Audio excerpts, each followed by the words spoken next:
What's going on, guys? It was a cold, windy, crazy rainy day, but we got through it. Week 2 of Senior Bowl. What's going on, guys? I'm your humble host, Robert Jones. I'm dropping stuff. We got Jacob here. How you guys doing today? How you doing today, Jacob? I'm doing all right. I mean, now that I got to change clothes on, I might have to use that dryer tonight just to dry them clothes. Cause man, it didn't feel like heavy downpour all day. It was just like constant rain on us, cause it started as soon as we left the house at like 10:45, and it didn't stop until the end of practice. Yes, sir. What's going on? Thank you guys for checking us out. We're live from Mobile right now, talking about the Senior Bowl. So this is the Inside Hatches special, the Senior Bowl edition of our podcast. We are not having an RPO podcast tonight. We are having this one right here. So we're happy to be on. I'm actually about to check in who just said that. So Facebook user, give me a second. He said, I wish I was there. It's Avery. What's going on, Avery, man? Avery, man. Wish you were here too, man. You lost two years in a row, man. What's going on, bro? Two in a row. You slipping on us, man. You slipping. It's supposed to be a yearly thing, man. 2 years in a row. It's all right, man. I understand. It's cool, man. But thank you, Avery, for being in here. And guys, as you already know, this is a live interactive podcast. So if you guys have questions or anything like that, and Avery is crying right now. We are all crying right now, Avery. We miss you, man. Hope you can come on the next trip. But if you want to be in here and have our live chat and talk to us live, let us know. Ask us what we've seen. Let us know what you think about some of the players and some things that's going on. Who is your favorite players at the Senior Bowl? Let us know. Put it in the comment section right down there. We are talking live, so you can respond live. or if you're watching on the replay, you can also put your comment in there. We will get back to you on that. But let's get into day 2 of the Senior Bowl. Captain, let's do this because despite the rain, man, we had some very good stuff that happened today. I want to hear your opinions and what you think. How was the day overall in general? So, are we going position by position again, or just overall? Just overall. Overall, I think that it was pretty good. Just like the first day, especially at quarterback, the second group of guys really stood out again. There was some real big standouts. Pretty much everyone who stood out in the first practice was doing the same thing today.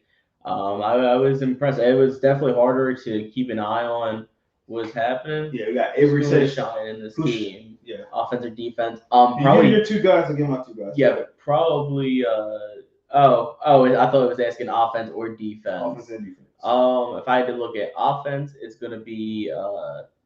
I think Willis is going to kill it, and I'll get to why in a little bit. And I'll go with Rashad White. And on defense, if he plays Jermaine Johnson, I don't know if I thought you wanted me to give my 2 and 2. My bad. You all right? Scratch that off the record. You can go. No, some of your defensive guy. If he plays Jermaine, one offense, one defense. Oh, I thought we were doing 2 too. Go ahead. I wasn't. It's been a long day, y'all. But Jermaine Johnson, if he plays, will completely destroy the game. I don't know if he will play though, because he probably doesn't need to after this week. Like he's killed it these last 2 days. Yeah. Offensively, to answer Avery's laughing at us.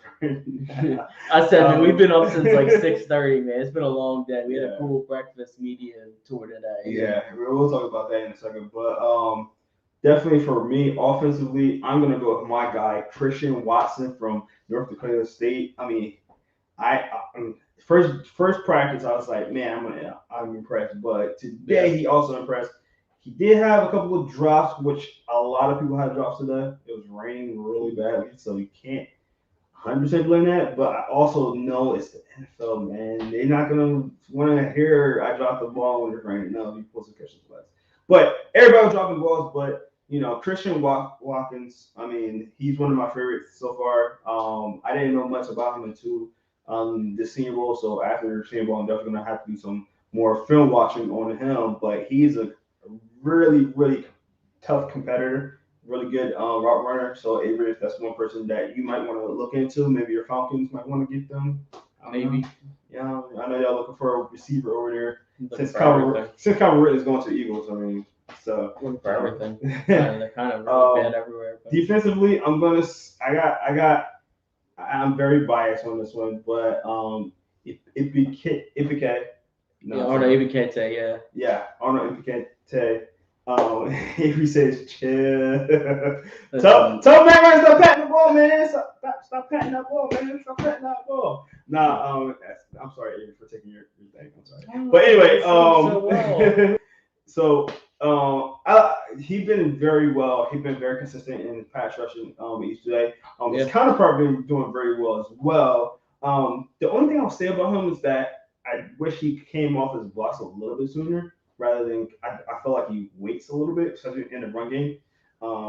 But I really do see the talent that a lot of people were talking about. We did interview him before. We actually got another interview with him today. So and we'll talk about that in a second. But actually, let's talk about it now. Let's talk about some of our interviews that we got this morning. I mean, because we had the media interviews. So it's a media breakfast they have. I believe, if I'm not mistaken, this is the first time they have had it.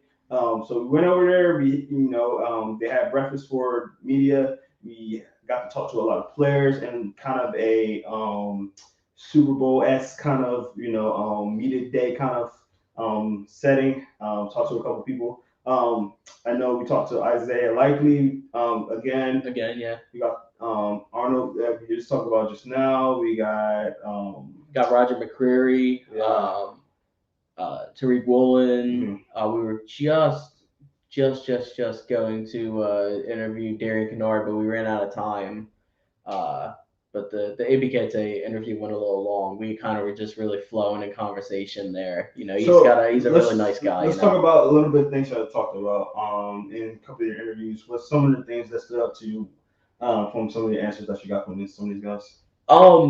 I loved talking with Roger McCreary because you could just feel the confidence coming from him.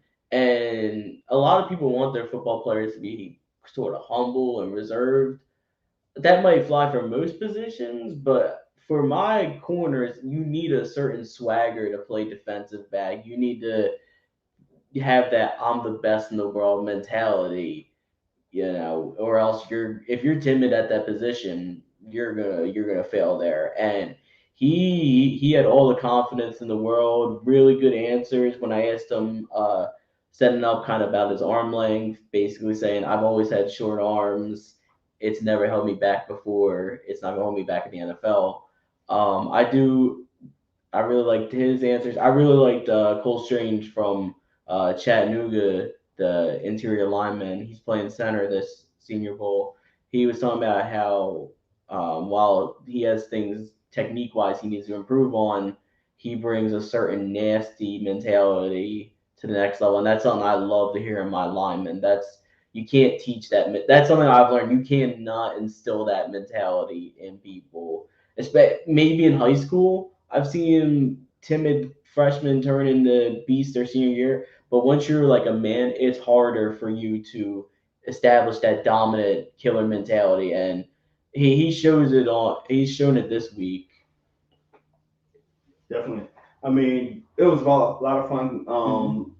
Talk to those guys and things like that. He says Fast's gonna be a little cocky as to be a DB. You got to. You look at all the top cornerbacks; they all have that chip on their shoulder. I mean, Jalen Ramsey's great because he has that chip on his shoulder. You know what I mean? Like they all wide receiver and DBs are always going to have that sort of swagger to them. I'm just saying, yeah.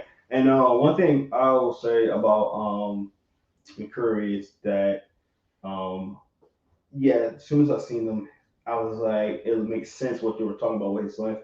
because I know I don't think I have the biggest hands, and my hands look bigger than his. One, and then my arm length obviously was bigger, as you see. I got a pretty long reach.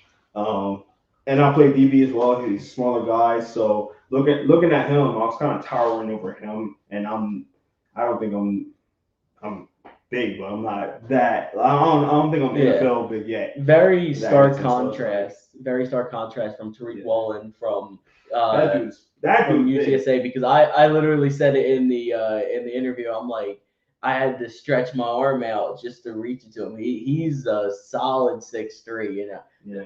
It was funny watching people shake hands with the linemen and you just see their hand disappear Oh into man, the these balls. guys are Like massive. those you don't realize it until you're up in person with these guys. You know, even the smaller linemen are still massive. Yeah, 100%. All right, let's talk about some of what we've seen today in the actual practice. Mm-hmm. You know, I'll say this before you even start, Kevin, is that the defensive line and offensive line dominate, and I think that's the thing. Just when inclement weather, where you get receivers in the sexy positions, they don't really play as well because they lose their speed. They can't catch as well. Things like that, slipping and stuff like that, where you got the defensive lineman and offensive lineman.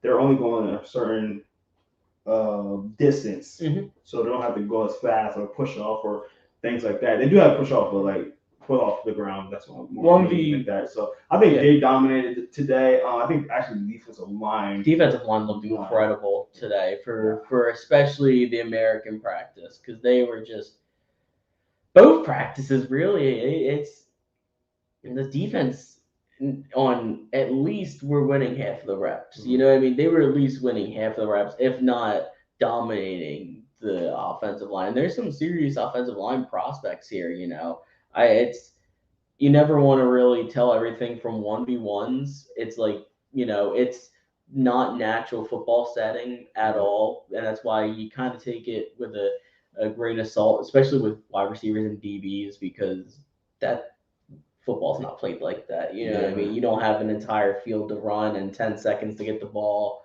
But even in the team drills, in the 11v11s, if they were allowed to go full contact, there would have been a lot of tackles for loss. Those quarterbacks would have been on the ground a lot, and a lot of plays stopping around the line of scrimmage. I mean, the ball hit the ground a bunch of times because of them. You could just tell the difference in intensity. But those D linemen and to a certain extent the linebackers really came to play these last 2 days. Like they're jumping up and down on the sideline. One of my favorite, I forget who it was. I think it was Logan Hall. He got stonewalled on a 1v1, and O lineman kind of was like feeling good after he pretty much went, no, let's bring this back. And you heard like a roar in the crowd of players, especially on the defensive side. It was really their competitive spirit has been very high. It's been awesome to watch. Definitely. All right, we got an interview. I mean, we got a comment here, Mr. Master. I'm not gonna say your whole name for obvious reasons, but he said, "Shout out South Carolina." He said, watch out for UKGB. Yeah, watching from the UK, Great Britain. Oh, Great Britain. Let's go. Hey, we met someone from definitely. Luke's from Great Britain. Thank you for being in here. Thank you for checking us out. He says, who's your top quarterback, linebacker prospect in the Senior Bowl? That leads to the transition, yeah. Great transition. I'm about to talk about quarterbacks anyway, so let's just answer this question. But before we do, I do want to tell you, guess who I seen today? And I'm pretty sure you didn't see him. See, like quarterback wise, that don't play quarterback anymore. He's actually retired, but he's kind of a legend. I'll tell you, Mark Brunell.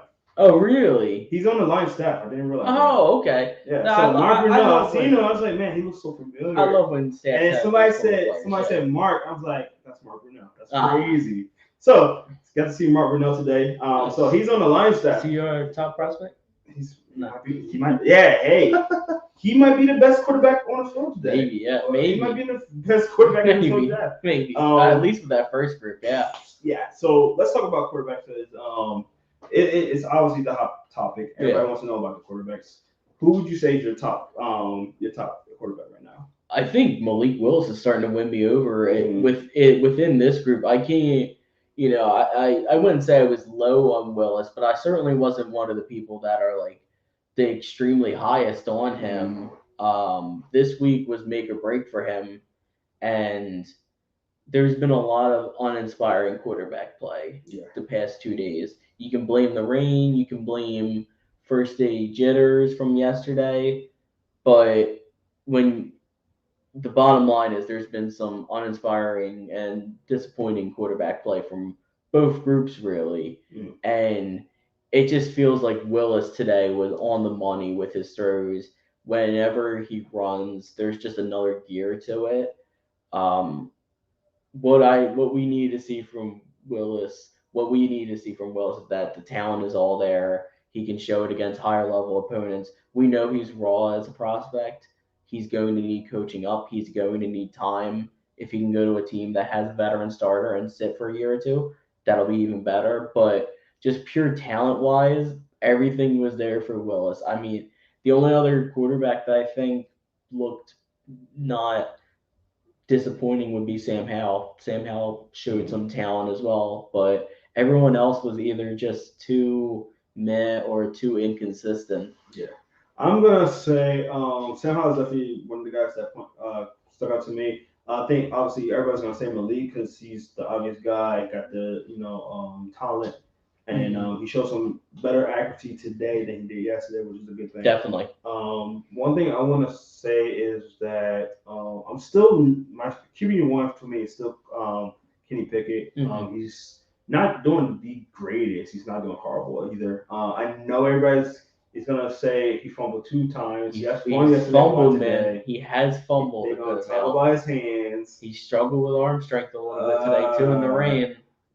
I don't know it's gonna be the thing. I don't know, man. It's a thing for a reason. It's the thing though.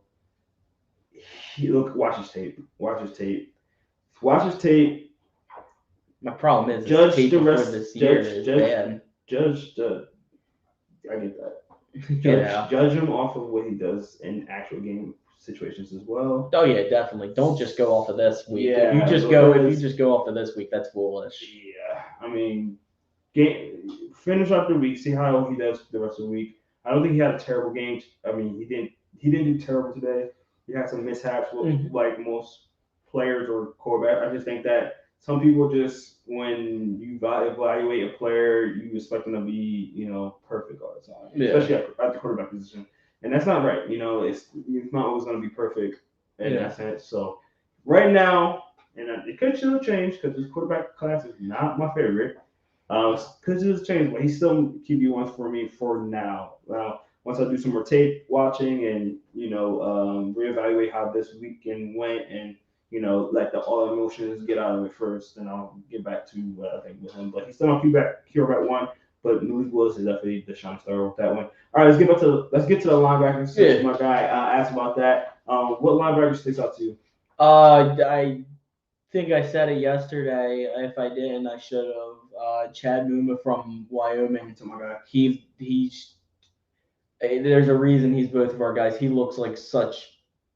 The linebackers in Mobile have been pretty good this week. Yeah. You know what I mean? And it's hard to evaluate linebackers in these drill settings. They're more for other positions. It's like it's hard to evaluate the running backs, But without actually hitting and see how they are, see if they can wrap up and all that. Well, I will say Chad Muma has the most instinctive traits as far as always being around the ball, that kind of deal. His pursuit's phenomenal. Yeah. Like he never takes bad angles. He just. I wonder how high he can go if he could push that first round. I don't know if he will. I think he's just going to be one of those day 2 guys that ends up being really good, and everyone goes, "Why didn't you Fred Warner that went in the second round?" That's the thing. Linebackers will fall. Linebackers will because we're gonna. I bet you some of the linebackers like Dean and Lloyd are gonna go later than we think as well. I don't know if linebackers are going top 10 like they used to anymore now, unless you have like a 6'5", 250 guy that runs like a 4.4 now. So it's he's just really good. I think he might be. There's a shot he's a top 3 linebacker in this class. Honestly, he's right around there for me. So my linebacker guy, I'm gonna cheat. Devin Lloyd. Yeah. Technically, he's a Senior Bowl prospect. Technically, he's not there. He hasn't been there since Monday. For some reason, I'm trying to get some more information about the guys that are not at Senior Bowl. It's very tight-lipped at this moment. Yeah. I'm not hearing much about it, but yeah, a lot of guys left. I'm disappointed not to see Lloyd because he was my favorite prospect going into this. I actually really wanted to watch him play. Yeah. So him and then Haskins. I mean, oh my gosh, man. Oh my gosh. So it's very, very disappointing. But I wanted Dotson. So yeah, Dotson, another guy I was high on watching this weekend. So yeah, a lot of those guys dropped out. Not 100% sure. If you guys know, please leave in the comment section. Let us know if you know. Give us the inside scoop on what's going on with that. All right, let's get through some of these positions real quick. Yeah. Let's get to running back. Who stood out to you in the running back position? Jerome Ford looks explosive as all heck. My guys. Yeah, Jerome Ford and Rashad White both look insanely explosive and athletic. Rashad White's excelling at the running back part, which isn't even the best part of his game. His best part of the game is receiving. So those guys both look really good. All right, I'm putting Brian Robinson. Yeah, I said Brandon. Brian Robinson. He looked a lot more impressive today. Yeah, definitely. Especially in the passing game. He was looking really good with catching and stuff like that. He was actually looking better than some of the receivers that were dropping passes in the rain. So I like his game. I think he's going to be a solid guy that you get in maybe the 3rd or 4th round. That's going to be a good running back for you guys. Yeah, like I said, a couple of the running backs disappointed, but know. All right, we got another chat. We got another one from Mr. Master. He says, Wyoming linebacker plays inside or edge. Oh, he's an inside guy. He's an inside guy. I think having speed is becoming important at the position now instead of big thumpers due to all the mobile quarterbacks in the NFL. I think he's fast enough. I think you're right, but also at the same time, this is the NFL. They scheme up these guys more than anything. So I don't think you necessarily need a guy just to be specifically fast. Because first and foremost, is how many guys are just running quarterbacks? I mean, Lamar Jackson is the guy that you can really just think about that it's just a straight, maybe even Kyler Murray, or more just straight up just run first, run. You think of them as running quarterbacks more than any other quarterback. Every other quarterback is more like quarterbacks that can run. If you're having a quarterback that can only just run, like I wouldn't say Lamar Jackson can only just run, but Greg Roman would rather him just run than actually help him pass. A lot of those teams he schemed to run. Yeah, a lot of those teams, like we saw with the Dolphins, where they just blitzed almost every down to counteract that. I think Moon is fast enough, and because of his high intellect and just nose for the football, he knows what's happening with the play before it happens, and just finds lanes extremely well. Takes on blockers extremely well. I do agree that we are seeing a lot of guys who are just athletes excelling at linebacker now, but I mean, it's the interesting. I think that you still need to be a thumper because if you take that aspect from a linebacker, then teams are going to start running with these big running backs. We're seeing it. We're absolutely seeing it right now. We're seeing the resurgence of the power back. And if you're a team with just all these small linebackers that can't hit, I hope Avery's still watching, because that was the Falcons for a little while. The past 2-3 years, teams just ran all over them because all their tacklers were only like 220. And then Jones kind of wasn't good this year, but whatever. I mean, like you gotta have size still. You gotta think about the Derrick Henrys that's could have got almost like 3,000 yards this year. And you got like the Najee Harris's, those kind of running backs. Taylor's 225. You know, these running backs are getting big and fast, and these Yeah. linemen are getting athletic now. All of these centers and guards and really the tackles too, they can all pull and block 5, 10 plus yards down the field. So if you just have guys that can fly around and can't play physically, you're gonna get dominated in trenches. Again, we're seeing the resurgence of a power run game, but we're not seeing the old school Jerome Bettis's anymore. We're seeing bigger guys that can fly now. You know, it's very interesting to see what's happening to the league right now. Definitely. All right, let's talk about let's talk about some receivers real quick. Yeah. And then we're gonna get to Mr. Masters' next question. Yeah. Receivers that impressed you today. I mean, again, it was You already very gave disappointing. Watson. You already Yeah. gave Watson, but yeah, Watson's my guy. it was rough. Don't take my guy. It Watson's was my guy. it was very rough today because the Not only, I mean, I'm sorry for cutting you off, Yeah. but it wasn't only just the receivers though.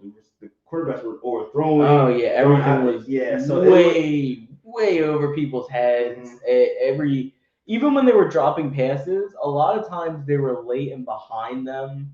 So like I don't know. I'll give Velus Jones, I believe. I don't know how to, I think I'm pronouncing his first name right, but the Tennessee kid, he had 2 reps in the 1v1s where he blew by the defender. The one he made a really nice catch. The other one, again, bad throw that was like 5 yards underthrown. He's really speedy. I wanted to talk to him today, but I couldn't. Yeah. He's really speedy. He's a guy that's going to get drafted, and teams will like him because he's a very good kick returner. He reminds me of he was like second in the nation in punt return yard average behind Pimpleton, I believe, from Central Michigan, who's another good character like him.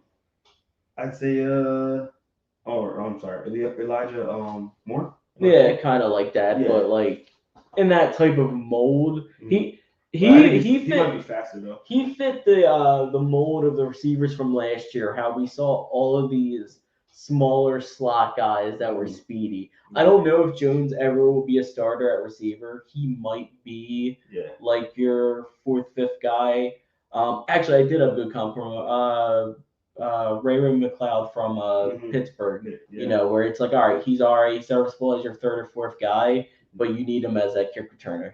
That's who I thought of when I watched him. But he impressed with speed today. Like I said, these guys were dropping passes like it was nothing, especially early in the morning when it was boring. Yeah. So the next question was any true fullbacks at the Senior Bowl? It seems like they're a dying breed. They are definitely a dying breed. So now you're starting to get more H-back. Instead of fullbacks. So we got Connor Hayward. I mean, he's the guy that we interviewed a few years ago. Obviously, brother of Cameron Hayward from the Steelers. One thing about him though is that again, he's not fullback. He's not a true fullback because you can utilize him in a different types of ways as well. He played tight end really at Michigan State. He actually started off as a running back at Michigan State, got bigger. So you think about somebody like that, you want to use him as more of an H-back than just a pure fullback because he can do so much. He's probably, I mean, I hate to use this comparison because a lot of people are saying this, but he has the same, he can do this a lot of the same things as you do with Kyle Juszczyk from the 49ers. You can move him around, have him catch, have him run. He's going to block very well. He can do a lot of those things, but he's not a true fullback per se. He's not like Alec Ingold a few years back from Wisconsin, and he went to the perfect. I said so few of these teams are using the fullbacks, but and the thing is, when these teams get a good fullback, they keep them for a long time. I mean, we had a true fullback last year in Ben Mason, Michigan. It's funny because he's gonna be I'm pretty sure he's in Baltimore now. He is in Baltimore, and they obviously like their fullbacks there, you know. But we're starting to see that H-back like Charles Clay type role, you know, where you need to be a hybrid now. You can't just, you know, you can't just All right, let's talk about my favorite position, at least for the Senior Bowl, tight end. I said this before. This is probably the best tight end in the class. I said it before the Senior Bowl started, and they are not disappointing. No. Jacob, what's a tight end that stood out to you? Jeremy Ruckert. Jeremy Ruckert might have been the player today that stood out to me the most. He catches everything, like everything, right on the sideline. He had a really nice catch today. He's a fantastic blocker. He's a fantastic blocker. There's another guy who made a really nice block earlier today that I'll mention if you don't mention, but Rucker had a great day. I'm gonna mention my guy Isaiah Likely. Okay, cool. You're probably not gonna say Isaiah Likely, but he has some great hands, and this man moves like a wide receiver. Yeah, he does. He is basically a wide receiver. You want your Jimmy Graham kind of guy. That's who you're gonna grab right there. And he might not be the first tight end off the board because McBride's looking really, really good. Yeah.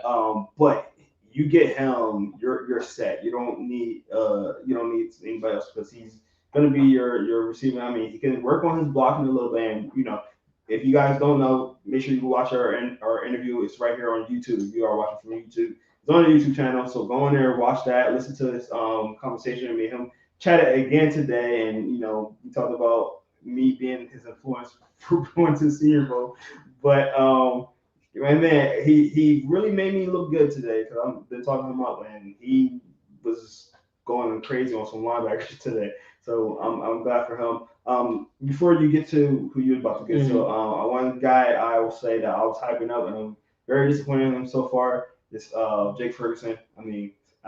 Jake, I need you to step it up because I'm talking you up as well. I need you to step it up. I think he's been what he is. He been good. He's been what he is. He's just a little disappointing in the passing game. Yeah, he's a second, third blocking tight end. Yeah, he'll find his way on a. He's a good kid, and his game feel will show better if he has. But and again, like even with Jacob just saying just now, a lot of people saying he's a blocking tight end, which he is. But I always say, man, he's good at the passing game and he's good at catching. And just disappointing me a little bit in the passing game. So it's not making me look that good on that. But Jacob, who was you about to say?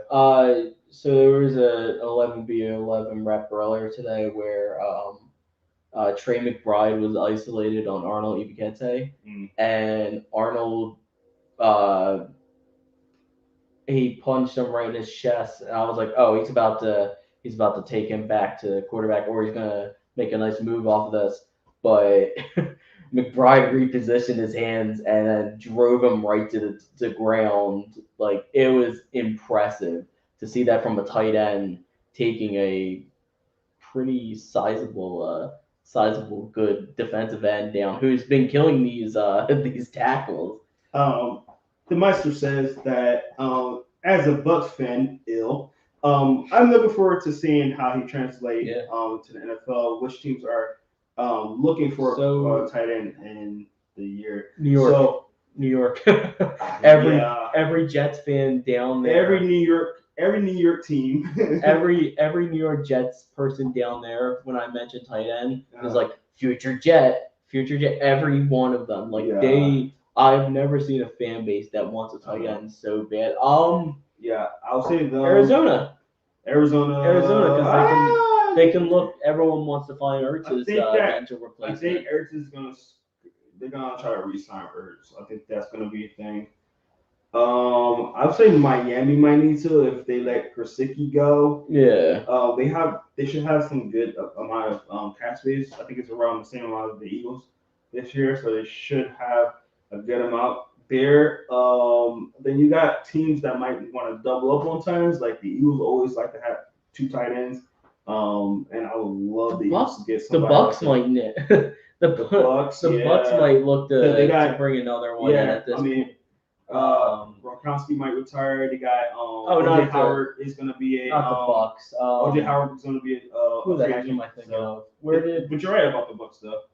Raiders. I was thinking of the wrong. New England counterpart because I was thinking the Raiders. I was because they got McDaniels now. Okay. Because Josh McDaniels is there, and they like to run two tight end sets. Yeah. So what they no, because they got their backup tight end really good. What's his name? I'm blanking on his name, but he's a good tight end, man. When Waller was out, he was playing really really well for them. Interesting.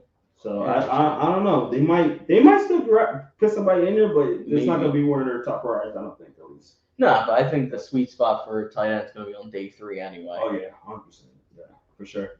But yeah, thanks for the chat and the things, your questions. I really do appreciate them. Any last words you want to say about the practice in general? I have no idea how tomorrow's going to work. Mhm. I'm gonna say, Jim Nagy, I think you owe me a new camera. Yeah, my stuff got soaked, man. I love you, Jim Nagy, though. Thank you.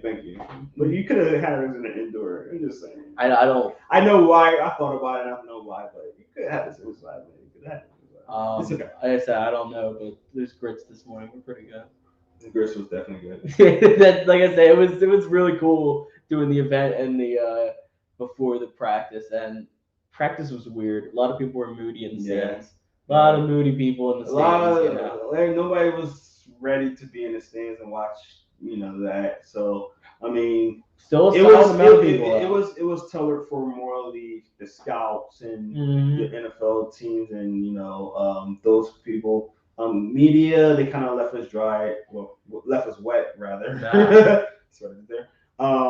But either way, it was a great event. A lot of people are not going to be happy being in the rain, but the only thing I'm worried about is my camera. I mean, it is what it is. But thank you guys for checking us out. That's going to do it for us today. Make sure you check us out tomorrow. We're going to be on tomorrow as well. Our guy Chris is flying in, so we're going to go grab him real quick. But while we do that, guys, we should stay locked in with Inside the Hatches on all our social media. Inside the Hatches on Twitter, Facebook, and Instagram. We got some great pictures on Instagram and Twitter, so go make sure you check that out. Make sure you go check out our website, InsideTheHatches.com. And if you're on our YouTube channel, make sure you like and subscribe. It's right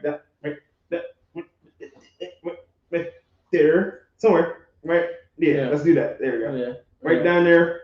You can hit that QR code as well to go to our website as well and go like and subscribe on our YouTube channel. And if you want to watch us live, we're going to be live for the rest of the week. So make sure you go hit that like and subscribe button so you can know when we're on, or hit that notification button so we are live. You can know we're on there. And if you can't catch us on live, you can catch us on a replay. That's perfectly fine as well. Put your comment sections at the bottom. Who do you like? Who's your favorite player from the Senior Bowl, guys? I want to know, where are you hearing? I want to know what you're hearing. Are you excited about the game? Are you excited about seeing some of these prospects? And what prospect you want to go to your team? So I'm gonna pose those questions to you guys. Put that in the comment section right at the bottom, guys. So again, like and subscribe so you can put that in there, and then we will definitely answer your questions or answer anything that you have in there in our YouTube channel. So, guys, thanks once again. I'm Jerome Jones. This is Kevin. Thank you guys for keeping a lot with us on this special Senior Bowl edition of Inside the Hashes. Thank you guys so much. We'll see you tomorrow.